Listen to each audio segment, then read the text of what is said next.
Where did these parasites come from? The number one place? Yeah. I would say food. I never eat anything raw. You can get it from water. You can get it from animals. Dog is sick and then they're kissing your mouth. A helminth infection, which is a worm, is one of the leading causes of iron deficiency anemia. It is a risk factor for gastric cancer. What percent of people do you see have some type of parasite?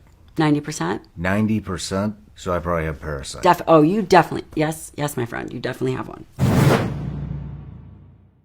The forward-facing special operations community can be very glamorous. And the sacrifice behind the scenes is tremendous. Mm-hmm. The sacrifice behind the scenes for the wives, the sacrifice behind the scenes from TBI, from just chronic injuries, people don't see that. And when the guys would get out, they'd already been to the VA, they'd already been to all these other places, and they were not getting better. They felt terrible. They would come to me and we would do a comprehensive analysis. You know, I'm part of the SEAL Future Foundation. I work on their medical board. We would get guys from SEAL Future Foundation, from Task Force Dagger. We'd look at gastrointestinal problems. That is a huge complaint. Guys would go get deployed. Whole platoons would get sick. They would go to Mayo Clinic. They would go to Johns Hopkins, and they wouldn't get answers. So I became very good at treating complex things that were not tested for well. And a lot of it was infectious disease. Lyme disease, parasites, figuring out, facilitating who they needed to go to. The old school parasitologists, right now everyone does these gut tests that have to be sent out, and it's something called PCR. PCR misses, I don't know, the number, I'd say at least 80% of these diagnoses. Wow.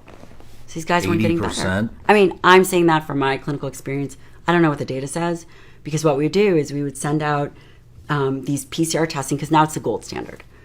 Nobody wants to go and do a rectal exam on a patient or do a rectal exam, take a stool sample, look at it under a microscope. That is a dying field. It's a dying field. The old school parasitologists, that's what they used to do. Now, you get a stool sample and you send it and it goes to a lab. That missed almost everything. We would send them to old school parasitology in New York. They would come back with whipworm, roundworm, liver fluke. We would treat them. We would treat their wives. Because if one person in the family has it, typically everybody has it. Holy shit. So these guys, these things were going undiagnosed. I mean, there was one guy who had schistosomiasis. He came to me because he was having phantom limb pain, and he ended up having schistosomiasis. Schistosomiasis? Yeah. What is so that? It's a parasite that can get in the bladder, irritate the bladder. But again, so you asked me, what do I do? Because I still treat special operations community. We still treat them. We figure out what's going on in all domains. Low testosterone, send them out for, it's a lot of head trauma that happens.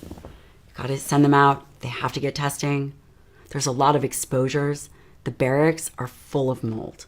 The places in which people live in water damaged areas, full of mold. The body cannot get rid of that. So it's complicated, and there are groups that are putting together ways of looking at the operator. And it's not just the operator, it's everybody. But we are in an environment that is very challenging, and the treatments are not so simple. So, where did these parasites come from? The number one place? Yeah. I would say food, and now we live in a global society. I will say I never eat anything raw. Sushi Really? is out the window. Are you kidding? I would not touch sushi. Listen, I never eat raw. And people will say, well, if you freeze it, then it'll kill whatever bug. I don't see that. I don't eat anything raw. I don't eat any undercooked meat. When we go to dinner tonight and your wife looks at me because I'm ordering my steak well done at some great steakhouse that we're going to and ruining the entire food, I will tell you I do not want a worm. I'm good. So that's where it comes from, huh? Yeah, a lot of people, I mean, You can get it from water. You can get it from animals. Parasites can come from animals. Giardia, yes, you can get it if dog is sick and then they're kissing your mouth, and you can get it all over. It's ubiquitous. How do you get rid of them? Here will be the difference. Most people, many people will try to treat it naturally. I haven't found that to work. You use antibiotics or you use whatever protocol is necessary for that. And it's fixable. You treat everybody, it's fixable. But I will tell you, for example, a helminth infection, which is a worm, is one of the leading causes of iron deficiency anemia because of what it does to the intestine. It creates, well, number one, they create their own issue, but it affects absorption. See, Sean, we can fix all these things. By the way, my friend. How many, if you had to put a percentage on it, just off the top of your head, Yes. I'm not asking for exact numbers, but I mean, what percent of people do you see have some type of parasite? 90%? 90%? So I probably have parasite. You definitely, yes, my friend, you definitely have one. You definitely have one.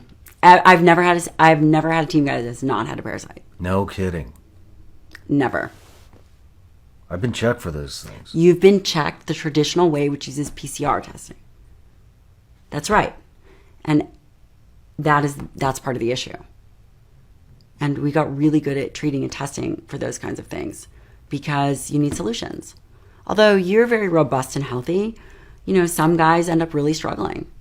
They end up really struggling. So if let's say I have a parasite, Yeah. what We're going to test it and we're going to treat it. What would I be feeling? What does it do to me? You don't have normal stools. You might go to the bathroom more frequently. You will, it's not always related to food. You can't figure out why your stomach is bothering you. We might see it on your blood work, malabsorption. Almost everybody has it. You might have, are you ready for this? Itchy feet, itchy ears, itchy anus. You might find that these things happen cyclically. This is going to sound crazy, but during the full moon, this is when they seem to be very active because they go through life cycles. No kidding. Yeah. And it's very common and it should be treated. What about acid reflux? Would cause any of that? Probably H. pylori, yes. What is it? Bacteria that should be treated. Easy to treat, easy to test for. It is a risk factor for gastric cancer. Got to treat these things. But what's amazing is that we're very skilled. This is where medicine is wonderful. We're skilled at these things. H. pylori, reflux, 50% of the population might have H. pylori. But you got to treat it. You got to test it. You got to treat it. Nicotine probably doesn't help for the reflux, must say. Yeah, probably. Well, Sleep apnea, all team guys. If your neck is greater than 17 and a half inches, you have to be tested for sleep apnea. well, if you don't breathe through your mouth, do you have to worry about sleep apnea? Yes, you got to be tested. Jeez. But listen, I don't want to be Debbie Downer. So we have to switch this to some positive stuff, is that it has never been easier to be healthier. So we're kind of at this precipice where it's never been easier to take action. We have access to more capacity than ever before. No matter where you're watching Sean Ryan Show from, if you get anything out of this, please like, comment, subscribe, and most importantly, share this everywhere you possibly can. And if you're feeling extra generous, please leave us a review on Apple and Spotify podcasts.